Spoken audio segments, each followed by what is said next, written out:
바이든 행정부에서 이 타이틀 구조를 개정한다라는 이야기가 나왔습니다. 굉장히 심각한 문제이고요. 저희가 좀 기억해야 될 문제이어서 소개해 드립니다.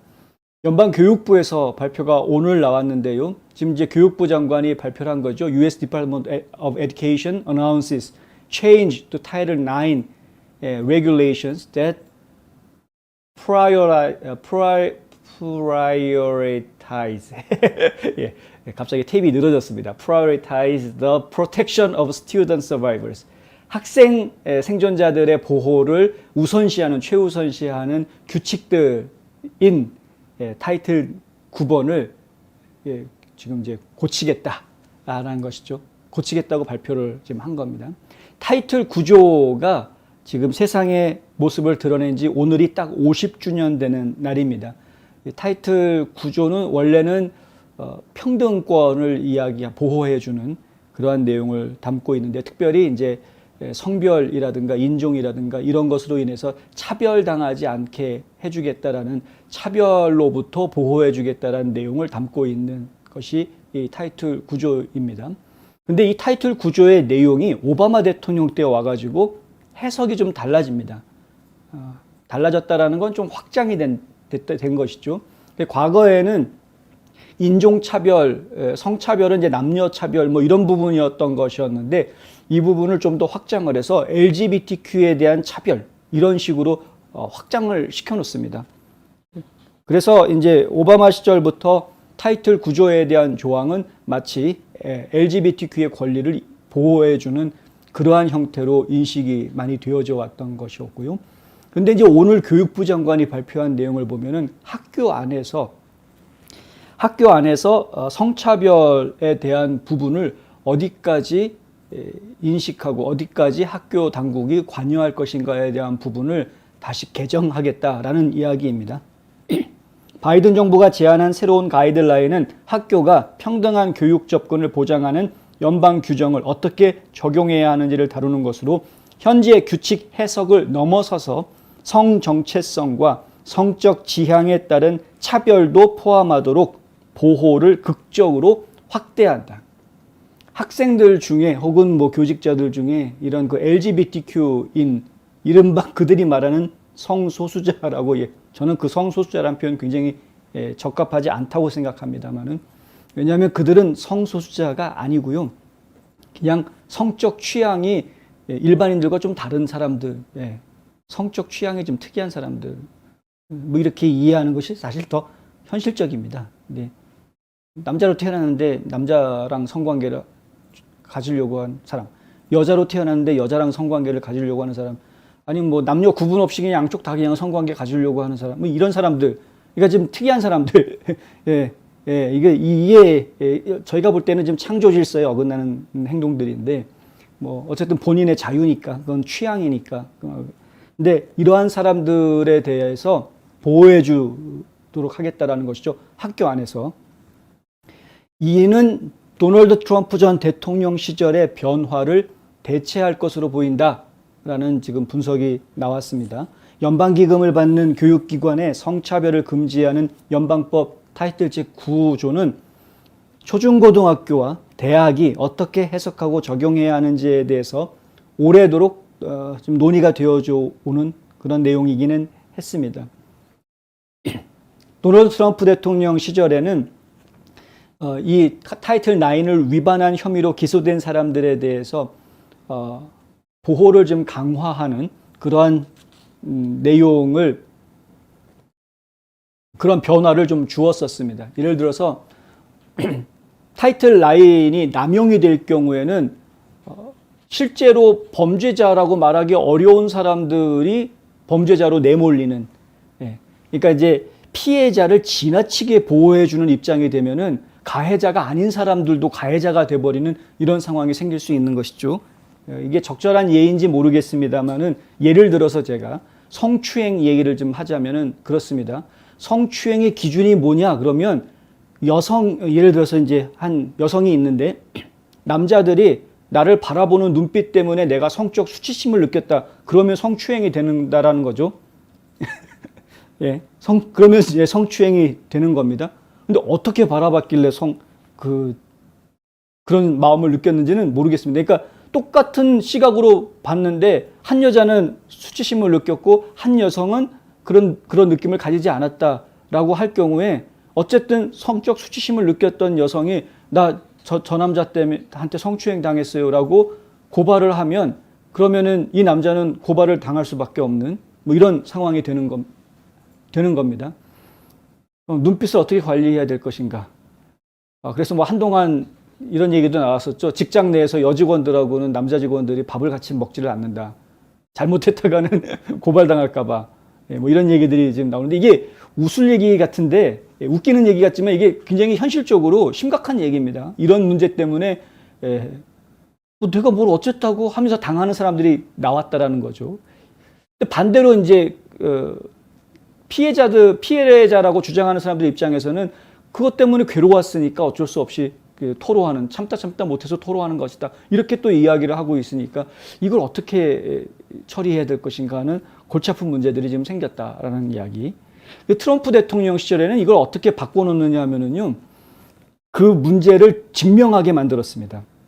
실질적으로 어떤 피해를 보았다라든가, 아니면은 객관적으로 증인이 있다라든가, 확실한 사건이라고 판단이 되는 경우에 가해자와 피해자를 적용하게끔 그렇게 규정들을 만들어 놓았습니다. 애매모호하게 피해자가 생기고 애매모호하게 가해자가 생기지 않게끔 좀 더 강화시켰던 것이죠, 규정들을. 그런데 지금 바이든 행정부에서는 그것을 다시 오바마 시절로 되돌려 놓으려고 한다. 이제는 가해자가 가해자라는 객관적인 증거를 확보하고 이렇게 증명하는 그런 절차보다는 그냥 피해자 중심으로, 피해자가 자기가 피해봤다 그러면 그냥 자동으로 상대방이 가해자가 되는 이러한 피해자 중심 형태로 다시 되돌아가게 된다. 이제 이렇게 이해하시면 되겠습니다. 가장 중요한 변화들 중에는 교육부가 학생들이 단지 성희롱에 대한 불평이 아니라 모든 형태의 성차별에 대해 조사를 실시해야 한다고 말하고 있다. 이런 겁니다. 예를 들어서 설명드리자면 트랜스젠더 학생이 있는데 아직 수술까지는 받지 않았지만 그냥 본인은 이제 그루밍하고 다니는 거죠.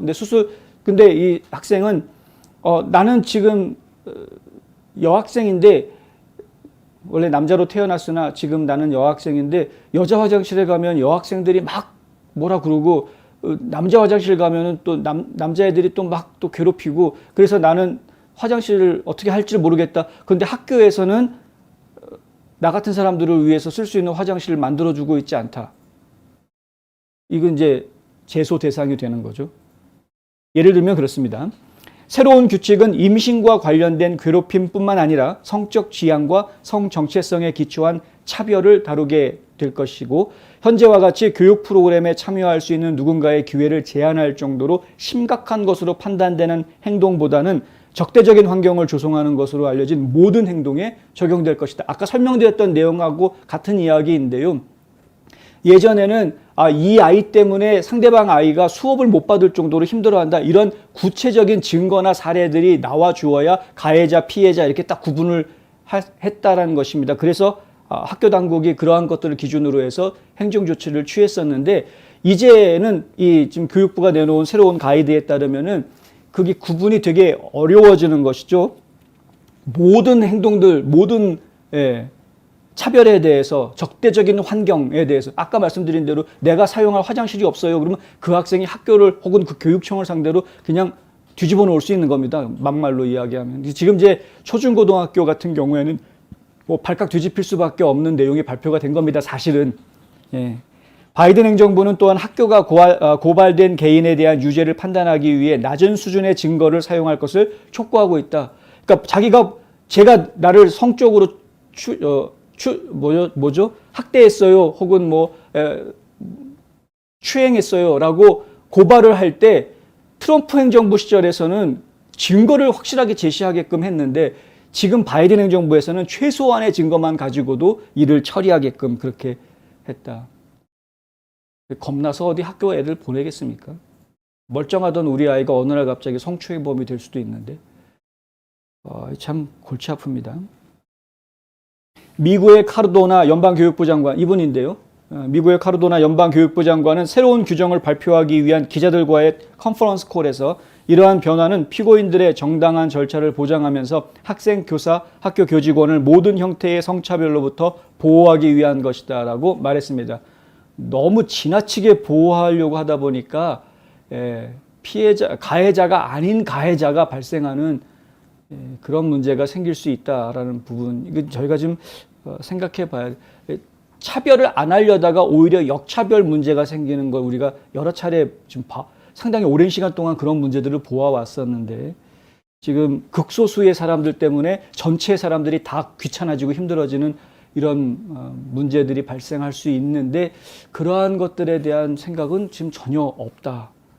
소수를 보호하겠다라는 것이 전체를 힘들게 만드는 방법이 되어서는 안 됩니다. 소수를 보호하는 방법은 전체가 이해하고 참여할 수 있는 방법으로 소수가 보호가 되어져야 되는 것이 바람직한 것인데, 지금 바이든 행정부에서는 소수를 보호하겠다라는 명분을 내걸고 전체를 지금 통제하려고 하는, 벌 주려고 하고 통제하려고 하는 이런 이상한 지금 방향을 자꾸 가고 있다, 이거죠. 새로운 틀이 효력을 발휘하기 전에 먼저 대중들의 의견을 얻기 위한 절차를 거쳐야 합니다. 이건 이제 교육부에서 새로운 가이드라인을 발표를 하긴 했으나, 그 가이드라인이 실제로 발효가 되기 전에는 국민들의 어떤 여론 청취, 여론 수렴 과정이 진행이 돼야 되는데, 그 여론 수렴 과정이 어떻게 진행이 될지, 어떻게 규정들이 바뀌게 될지, 이 부분은 저희가 볼 때는 굉장히 중요한 부분이어서 이후에 또 추가되는 소식이 있으면 전해드리겠습니다. 한 가지 또 덧붙여 말씀드려야 될 것은, 교육부는 스포츠계의 뜨거운 쟁점에 무게를 두고 트랜스젠더 학생들의 특정 운동팀 자격 여부 및 문제 해결 방안에 대해 별도의 제안을 할 것이라고 오늘 또 발표를 했습니다. 수영대회의 세계적인 기구인 FINA에서는 최근 거의 모든 트랜스젠더 여성들이 국제 경기에서 여성 부문에 경쟁하는 것을 참가하는 것을 금지하는 결정을 내린 바 있습니다. 상당히 잘한 결정이죠. 왜냐하면 공정한 경쟁이 아니기 때문에. 여러 차례 저희도 말씀드렸지만, 남성부, 여성부, 트랜스젠더부 따로 만들어라. 트랜스젠더들 모아가지고 걔들끼리 따로 경쟁하게 해라. 그래야 이게 제대로 된 공정한 경쟁이 되는 것이죠. 어디 여성부 경기에 와가지고 덜렁덜렁 와가지고 그냥 남자들이 나 여자예요 그래서 와가지고 나 호르몬 주사 맞았어요 그래서는 막 경쟁을 하니, 호르몬 주사 맞으면 뭐랍니까? 뼈 골고기 남자인데 그래 놓고서는 내가 1등이야 뭐 기록 깼어. 창피하지 않은지 모르겠습니다, 솔직히. 지지자들은 이것이 전환하기 전에 남성으로서 사춘기를 경험했을지도 모르는 트랜스젠더 여성들이 연단이나 음반에서 자리를 차지하지 못하게 함으로써 생물학적 여성들을 위한 기회를 보호한다고 말합니다. 이러한 법에 대한 비판자들은 반대로 트랜스젠더 선수들이 특히 여성 부분에서 경쟁하는 것을 허용하는 것은 강력한 포용의 메시지를 보내는 것이다라고 말합니다. 그놈의 포용을 할 수 있는 게 있고 해서는 안 되는 게 있는 거죠. 이 선을 자꾸 넘으려고 합니까? 왜 자꾸. 포용이라는 게 무조건 다 좋은 게 아니다. 이게 좀 정신 차려야 됩니다. 정신 차려야 돼요. 하여튼 내용은 그렇습니다. 지금 이제 트랜스젠더 학생들이 여성 스포츠에 과연 참여할 수 있느냐 없느냐 하는 이슈가 굉장히 중요한 이슈로, 지금 NCAA, 그러니까 지금 미국 전국 체육 선수권 대회를 관장하고 있는 NCAA에서는 트랜스젠더가 여성 선수권 대회에서 참여할 수 있다라고 인정을 해주고 있고요. IOC에서도 인정을 해주고 있으나, 하지만 FINA가 최근에 그거 안 된다라고 지금 거부하는 그런 결정을 내리면서 굉장히 중요한 화두로 좀 떠오르고 있는 그런 상태다. 이 정도는 저희가 지금 알고 있어야 되겠습니다.